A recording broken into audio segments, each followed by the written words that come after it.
If you are a budding entrepreneur or you're just a very big fan of the show Shark Tank, you're in for a treat. My next guest is not just a very successful businessman, he's also one of the sharks on the show. Please welcome the founder of FUBU, which stands for Us, By Us. Daymond John is in the house. How are you? I'm well, thank you. How you doing? Very warm welcome to the UAE. What are you doing here?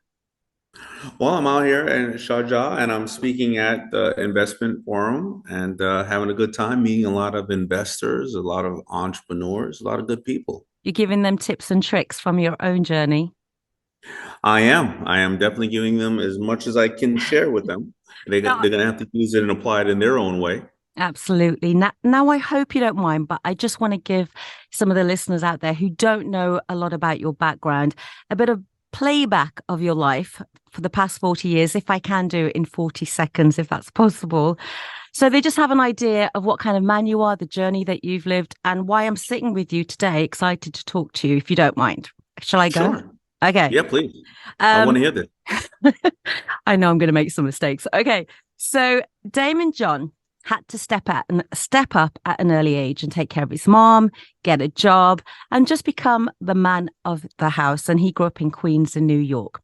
Now he started printing t-shirts. That's right. And then he started making the tie top hats. And if I'm correct, you then went around music video sets trying to get hip hop artists to wear them. And eventually, if you look at some of the videos, you'll see Busta Rhymes, LL Cool J, they've all been wearing them. He then turned his whole house into a factory with his friends and started sewing these hats.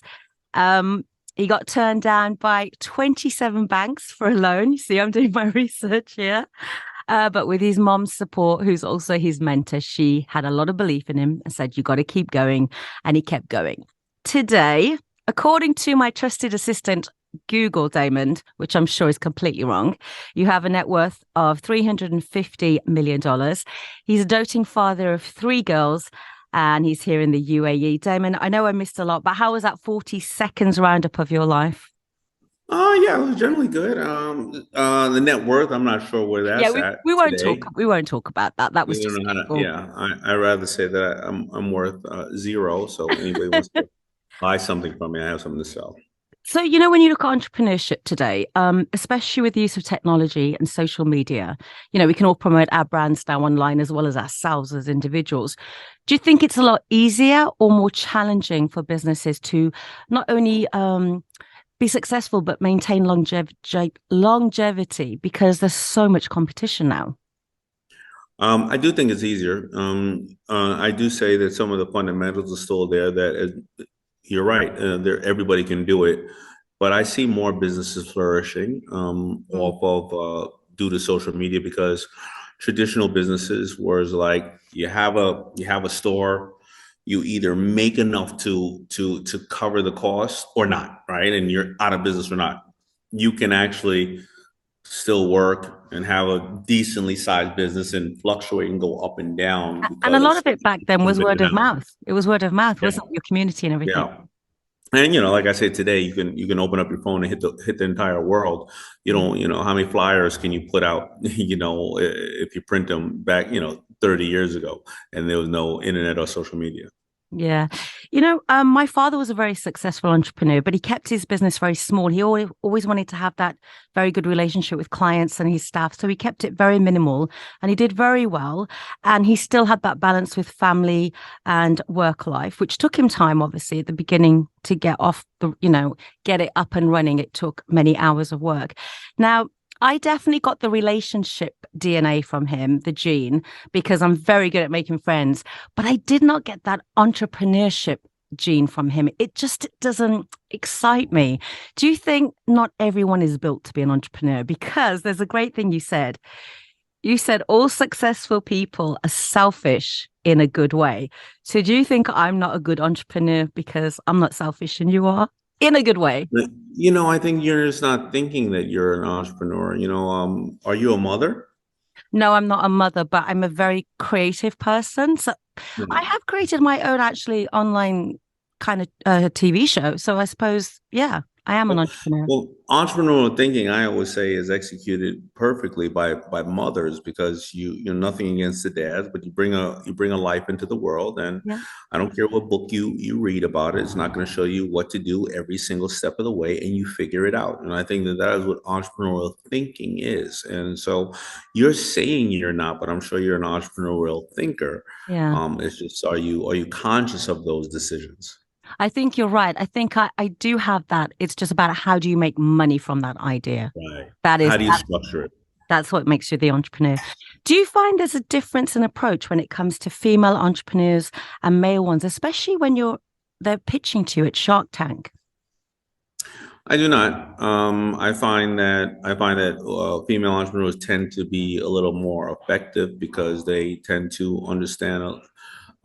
They communicate a lot more, and they tend to be able to put a little bit more of an ego aside that the males often have. Totally. But the fundamentals of it is still the fundamentals. So you got turned down 27 times for a loan for your business back in the day. People get turned down all the time by investors. Where do you think a lot of budding entrepreneurs are going wrong when they're pitching to an investor? I think they're going wrong by not being in attendance of places like this of investment forums because I didn't Mm. know what I didn't know, right? And I may have been intimidated by not coming to something like this or walking into a bank because I thought maybe a bank is a place that I didn't belong because I didn't have money, not realizing the banker just heard the same exact problems I had 10 times that day Yeah. and could have probably solved a lot of those problems to make my barrier to entry much easier. But entrepreneurs are often they think that they're supposed to do this by themselves, and it's a team sport. It's not something you do by yourself. Mm. We interview a lot of entrepreneurs on this show who have complete burnout and breakdowns, whether it's the universe telling them to wake up and you need to shift something. Now, 6 years ago, you had stage 2 cancer. Thank God everything is good now and you're healthy. How did that affect and change your priorities and your mindset when it came to life, personal life, family, and business? Did anything change? Yeah, it always changes. Probably the top question I'm asked is a work-life balance, and there's no work-life balance. There's work-life harmony, right? You can have a Ah. great job and a lot of work going on, and no life at home, or with your family every day and no money. I think that again, it goes back to knowing your why. I think your father was brilliant about something. He understood that maybe he didn't want to grow the business that big. Yeah. When I had my most employees, I realized that I had an open door policy, and I was somewhat of a shrink because so many people came to me, and I realized even now in my career, I don't want 5 and 10 and 20,000 people working for me. So it's a conscious decision because even if I did get to the level of Mark Cuban or Yeah. billions of dollars, well, how many beds I'm going to sleep in? How many cars do I want? I don't want that many, right? A lot of times people are doing things for the wrong reason. I want a small amount of people working for me I have an intimate relationship with, but more importantly, Mm, I can take time with my family. So it's reevaluating where you want to be in life. And you may have to do that every month, every mm. quarter, every year, but you have to reevaluate it because life changes and things happen. Yeah. And it was funny because my dad would always say, I just want to make sure till the day I die, I work every day. I'm healthy every day. I don't care about being a millionaire. He still did exceptionally well, but that was his motto. He Yeah. kept it in that there was no like, I need to do this, I need to do this. And it's interesting because I interviewed Stephen Bartlett just recently. He was here in Sharjah as well. And I said to him, at such a young age, you've done so well. Do you still have any insecurities? And he said he still feels like he's trying to prove himself and that insecurities is what drives us all. I wasn't quite sure if I agreed with that. What do you think about that? I don't necessarily agree. I can understand that in Yeah. some sense. Yeah. I mean, um, it's not up to me to judge what somebody's past has been, what have gotten them to this point. Whatever motivates them is what motivates them. A lot of people are motivated out of fear, and Mm, often that's to some extent can be toxic to you. I don't believe that insecurities is something. I don't have an insecurity in that sense, but I have made sure I made it very clear who I am. I'm somebody who can. I don't read that well because I'm dyslexic. I'm short. I'm really, really, really, really good looking. That's an insecurity. I get it because I make everybody else insecure. But if See I how do that, confident. See how confident you are. I love that. here's the beautiful part. I walk into a room, nobody will ever say the guy's cocky because I'll say, I know this, but I don't know this. And I would love to have you advise me on that. And it makes other people feel good. So if you start off lying about who you are, then you're always Yeah. going to have to follow through with that lie. But I think that confidence comes with maturity because Stephen's probably 29, 30. We're older. Yeah. I feel like you do. It's not much to prove anymore. And you just kind of get comfortable with who you are as a person and more accepting. You know what? You didn't tell me you're 29. Exactly. At 29, I had a lot of, I wouldn't call it insecure. I would call it a healthy paranoia. When FUBU was starting to go down, I said to myself, oh, everybody's going to think I hit the lotto or got struck by lightning. I got to reinvent myself. I got to do this and that. And that did drive me, but it didn't drive me as an insecurity. It drove me more as I can do it again if I've gotten this far already. But Mm. yeah, of course, I definitely have had insecurities in the past. Today I'm extremely comfortable, but yeah, I mean, that was 20, 25 years ago or 24 years ago. Yeah. Yeah, If I've learned a only we lot. knew back then what we know now. Oh, God. Yeah, Yeah. exactly. And So, thank God social media wasn't out. oh my goodness. Yeah, we wouldn't be where we are. There'd be so many dodgy pictures of us doing stuff. Yeah.